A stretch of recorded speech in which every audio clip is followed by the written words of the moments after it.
দীঘা বাঙালির প্রেম, ভালোবাসার জায়গা, তাই যখনই মন চায় ছুটে যাই এই দীঘাতে।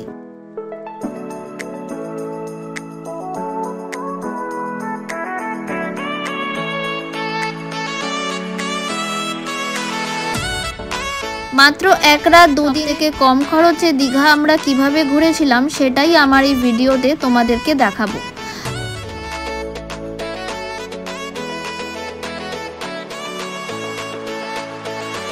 আমরা দীঘাতে কোন হোটেলে ছিলাম, হোটেলের ট্যারিফ কত, খাবার দাবার কেমন, কি জায়গা আছে দেখবার আমার এই ভিডিওতে সবই থাকবে।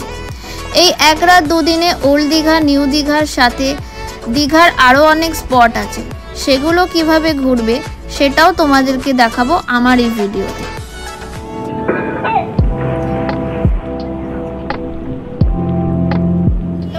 Welcome back to my channel. চলে এসেছি আজ আর একটা নতুন ট্রাভেল ব্লগ নিয়ে তোমাদের সাথে শেয়ার করতে। আমার ট্যাগলাইন দেখে তো তোমরা বুঝতেই পারছো আমি কোথায় যাচ্ছি। তো আমি যাচ্ছি দীঘাতে, আর আমি বাস অলরেডি বুক করে নিয়েছি। আমাদের bus from planet green line red bus থেকেই বুক করেছি। আর এখন আমি আছি পার্ক স্ট্রিট, এই যে পার্ক স্ট্রিট মেট্রোর কাছে আমি সামনে দাঁড়িয়ে আছি। পার্থ আসছে, দেন ওর সাথে যাব প্ল্যানেটে, ওখানে একটু কিছু খেয়ে নেব, দেন রাতের বাসে করে আমি যাব দীঘাতে। তো দীঘা আমি অনেক বছর পরে যাচ্ছি। দীঘা এখন অনেকটা সাজিয়েছে, অনেক কিছু করেছে। ওখানে গিয়ে তোমাদের সাথে কথা হবে, ততক্ষণ তোমরা আমার সাথে থাকো। দীঘা আমাদের প্ল্যানটা হঠাৎই হয়ে গেল, আর সকালে রেড বাস খুলতেই পেয়ে গেলাম দারুণ টিকিট, যেটার ভাড়া নিয়েছিল মাত্র 250 টাকা প্রতিজন। জেনারেলি এই বাসের টিকিট 500-র নিচে থাকে না। তো যাই হোক, বাসে উঠে পড়লাম আর বসলাম একদম সামনে।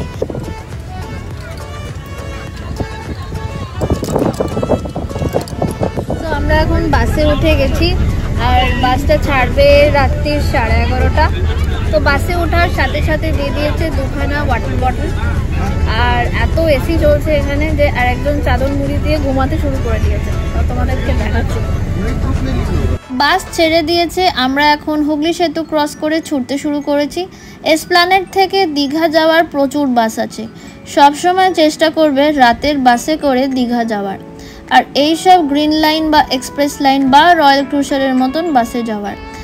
রাতে কিন্তু এইসব বাসের খরচা অনেক কম থাকে, আর ঘুমিয়ে ঘুমিয়ে পৌঁছে যাওয়া যায় দীঘাতে।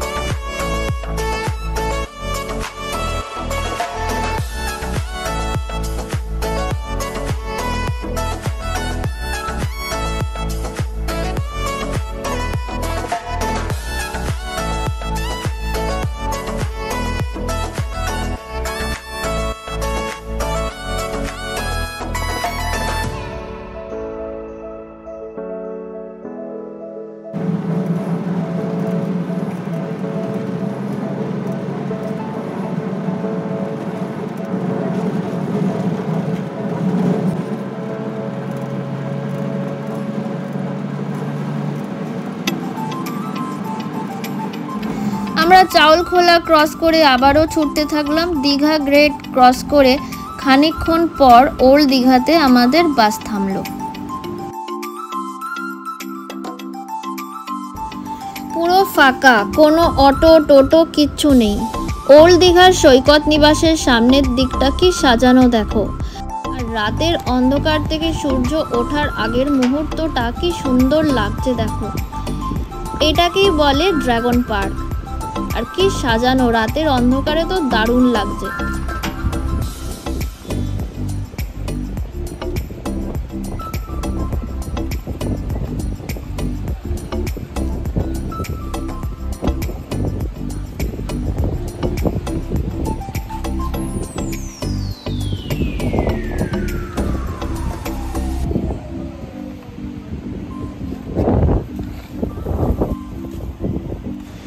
গুড মর্নিং সবাইকে।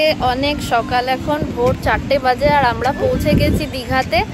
তো এখন আমরা হাঁটতে হাঁটতে ওল্ড দীঘাতে এসেছি। এখন জানি না কখন টোটো পাবো, এখানে টোটো অ্যাভেলেবেল নেই এত সকালে। এরপর আমরা নিউ দীঘা যাব। হোটেলও বুক নেই এখন, দেখি কোন হোটেল পাই। খুবই রাশ আছে এখন। তো তোমাদেরকে আমি এখন পুরো ড্রাগন পার্কটা ঘুরে দেখাচ্ছি।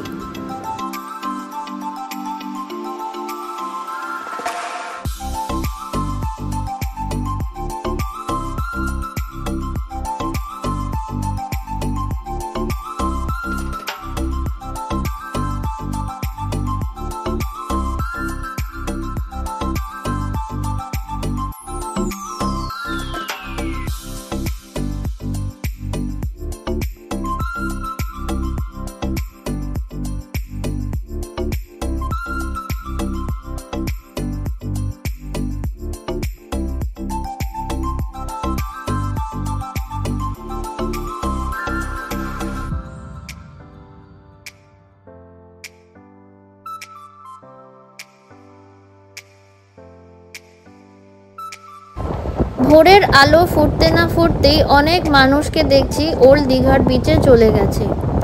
আমি একটু চা খেলাম আর সমুদ্রের পাড়ে বসেই হাওয়া খাচ্ছি একা একা। আর আমার কর্তা বেঞ্চিতে ঘুমোচ্ছে।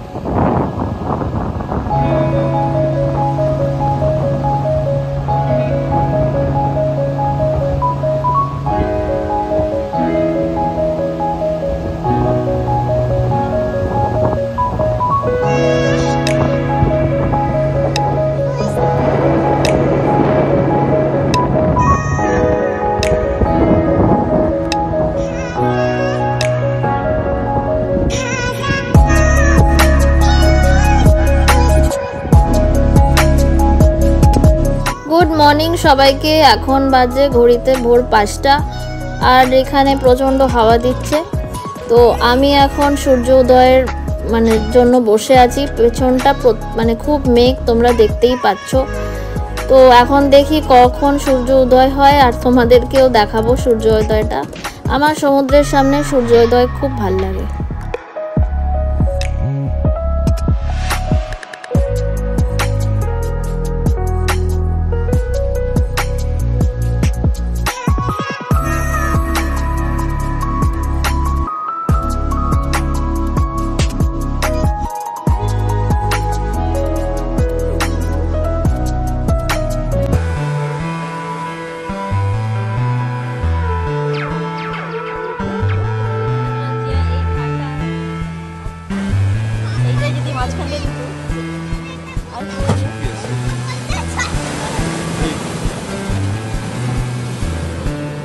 নিউ দীঘার সি ফেসিং রুমগুলো প্রচণ্ড কস্টলি, কিন্তু আমরা এই বছর প্রথম যে হোটেলটায় ছিলাম সেটা একদম সি ফেসিং আর এত কম দামে।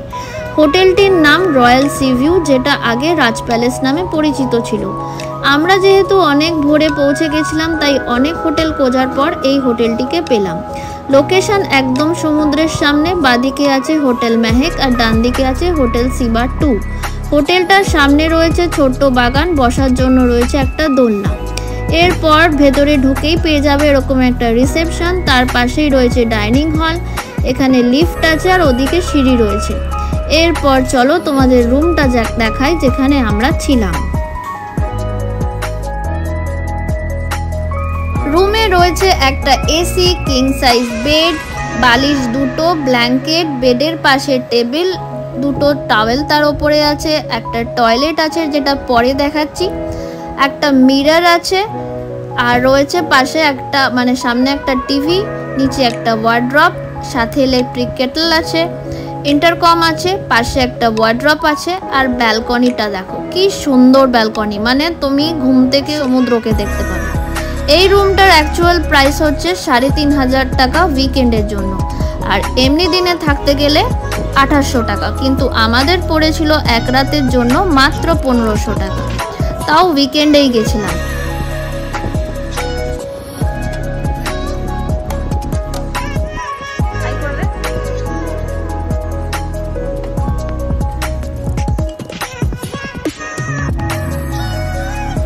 ওয়াশরুমটাও ছিল বেশ বড়, গিজার ছিল, শাওয়ার ছিল, মিক্সিং ওয়াটার পাইপস, একটা বড় বেসিন, আর একটা রয়েছে একটা হ্যাঙ্গিং কোমোড। নমস্কার, আমার নাম প্রসেনজিৎ দত্ত, আমি এখানকার ফ্রন্ট অফিস এক্সিকিউটিভ ম্যানেজার আছি। আমাদের এখানে 4-5টা টাইপের রুম আছে। ডিলাক্স থেকে শুরু আপ টু রয়্যাল মহারাজা অব্দি আমাদের টোটাল রুম আছে। স্টার্টিং রুম প্রাইস হচ্ছে 2000 আপ টু 5000 অব্দি রুম আছে। এক্সক্লুডিং ট্যাক্স আছে, ট্যাক্স 12% অ্যাড হবে এর সাথে। আর রুমের ট্যারিফগুলো একটু দেখিয়ে দিই। হ্যাঁ, রুমের ট্যারিফ এইটা আমাদের ট্যারিফ কার্ড আছে।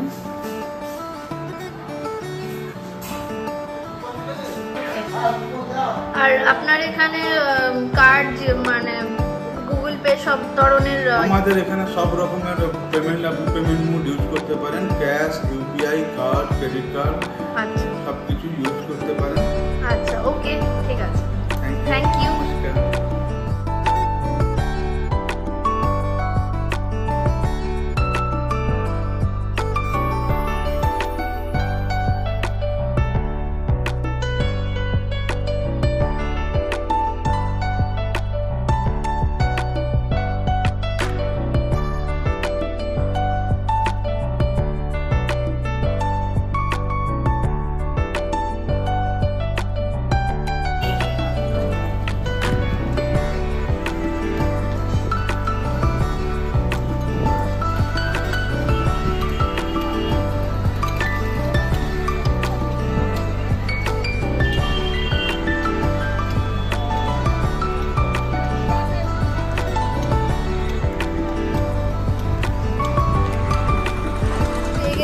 তো হোটেলে পেয়ে গিয়ে এখন আমরা ফ্রেশ হয়ে নিলাম, ফ্রেশ হয়ে একটু ঘুমিয়ে নিলাম। দেন ঘুম থেকে উঠে এখন এসছি ব্রেকফাস্ট করতে। ব্রেকফাস্ট করে আমরা একটু বিচে যাব।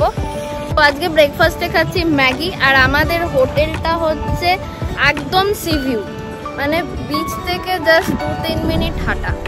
আমার সমুদ্রে আসলে ম্যাগি খেতে খুব ভাল লাগে, তাই ম্যাগি খেলাম। আর এরপর বিচে যাওয়ার পথে দেখতে পেলাম ডাব, আর খুব রোদও উঠেছিল, তাই শরীর হাইড্রেট করতে খেয়ে নিলাম ডাবের জল। এরপর সোজা চলে গেলাম বিচে, কিন্তু তখন চলছে ভরা জোয়ার।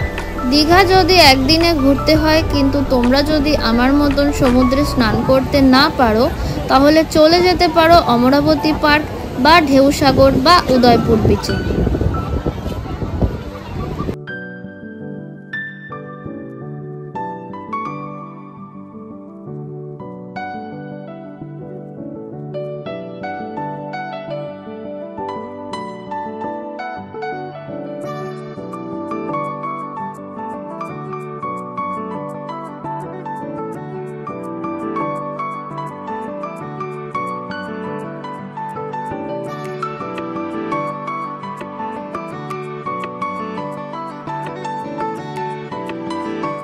তাই আমরাও অটো ধরে পৌঁছে গেছিলাম উদয়পুর বিচে।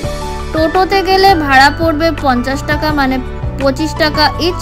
আর যদি তোমরা ভটভটিতে যাও তাহলে মাথা পিছু পড়বে 20 টাকা করে। সমুদ্রের জলে পা ডুবিয়ে নানা রকম খাবার খাওয়ার মজা মানেই এই উদয়পুর বিচ। ভিউটা দেখো, জাস্ট অসাধারণ। আমরাও এখানে নানা রকম খাবার খেয়ে সমুদ্রের সাথে সময় ফটো তুলে আবার ভটভটি ধরে পৌঁছে গেছিলাম আমাদের হোটেলে। হোটেলে পৌঁছে স্নান করে হোটেলের লাঞ্চ চলে গেলাম, যেখানে আমরা খেলাম ভাত, ডাল, আলু পোস্ত, চিংড়ি মশলা কারি।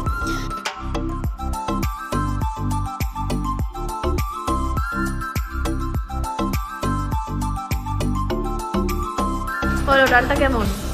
ভালো। আলু পোস্তটা টেস্ট করো।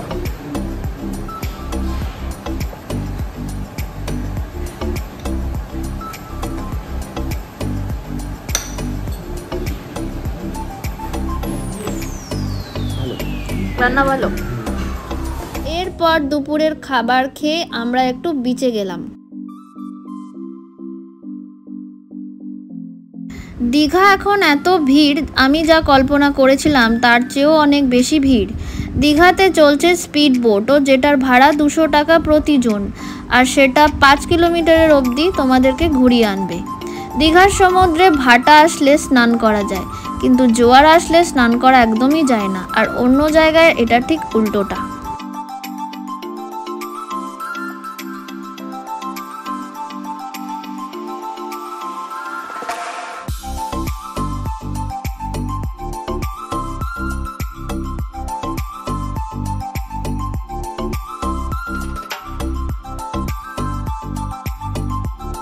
সমুদ্রের পাড়ে বিকেলে রয়েছে অনেক মাছ ভাজা, যেমন তোপসে, ইলিশ, কাঁকড়া এবং চিকেনেরও অনেক আইটেম রয়েছে।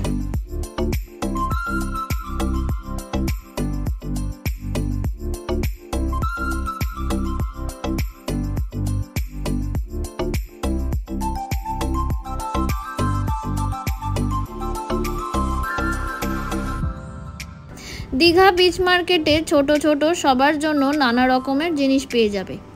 সব কিছু কেনা তো সম্ভব নয়, তবে ঘুরতে দেখতে ক্ষতি কি।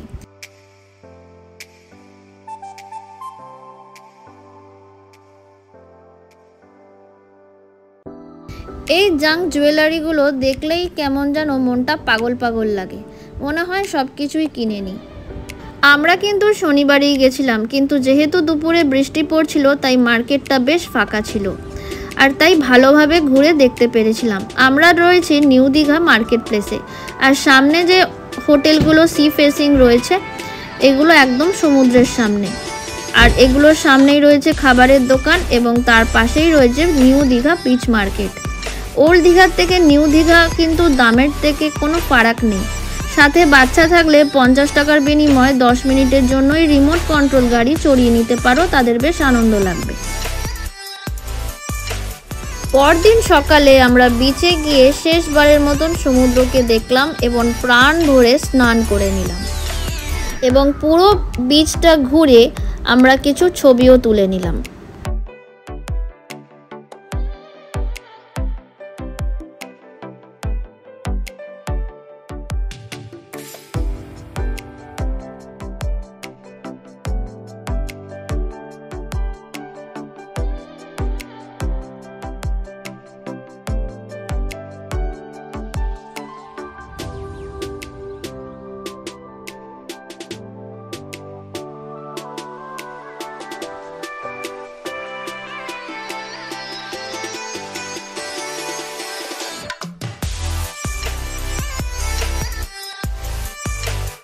এরপর হোটেলে গিয়ে চেক আউট করে নিলাম এবং রওনা দিলাম ঢেউসাগরের উদ্দেশ্যে।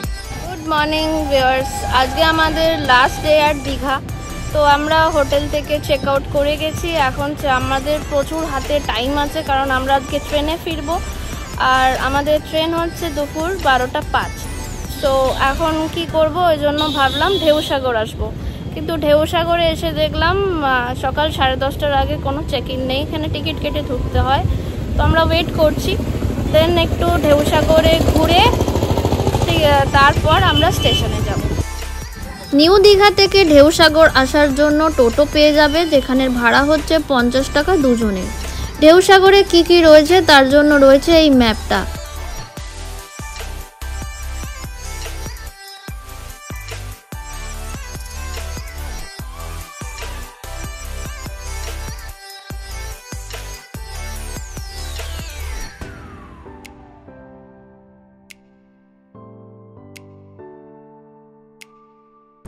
আর এই ঢেউসাগরের টিকিট 10 টাকা প্রতিজন। ঢেউসাগরে রয়েছে একটা টয় ট্রেন, যেটার ভাড়া 10 টাকা। এরপর ঢেউসাগরে পেয়ে যাবে বোট রাইডিংয়ের করার জন্য একটা ঝিল, ওখানে 50 টাকা প্রতিজন। 1 ঘন্টা থেকে 1.5 ঘন্টা এই বালিয়াড়ি পার্কের সমুদ্রের কাছাকাছি সময় ব্যয় করতেই পারো এই ঢেউসাগরে। যেহেতু আমি আগে অমরাবতী পার্কে ঘুরে এসেছি, তাই এইবারে আর যাইনি, তাই ঢেউসাগরেই এসেছি। আর আমার কাছে কিন্তু বেস্ট এটাই লেগেছে, কারণ এটা একদম সমুদ্রের কাছে। এখানে আমরা বেশিক্ষণ ছিলাম না, 1 ঘন্টার মতনই ছিলাম। আমার মতে ঢেউসাগর আসতে গেলে তোমরা কিন্তু বিকেলে আসবে, তার কারণ এই বিকেলবেলা কিন্তু ঢেউসাগর সেজে ওঠে নানান রকমের কালারিং লাইট দিয়ে, যেটা দেখতে আরও সুন্দর লাগে। আর এখানে একটু ফিশ ফিঙ্গার আর কোল্ড ড্রিঙ্কস খেয়ে রওনা দিয়েছিলাম নিউ দীঘা স্টেশনের দিকে। আমরা দীঘা থেকে মাত্র 45 টাকায় ফিরেছিলাম কলকাতায়।